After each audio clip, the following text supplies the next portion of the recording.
Hoy, ikaw! Mahalin mo naman ng tapat. Ikaw ay aking lalagyan ng apat. Magaling kang kupal ka.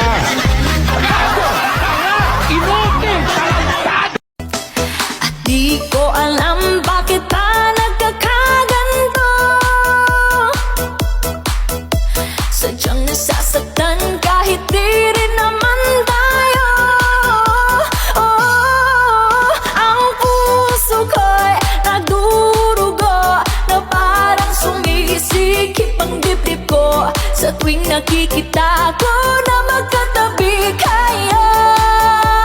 Oh, kahit di naman tayong dalawa ay lagi na lang pinagseselosan siya.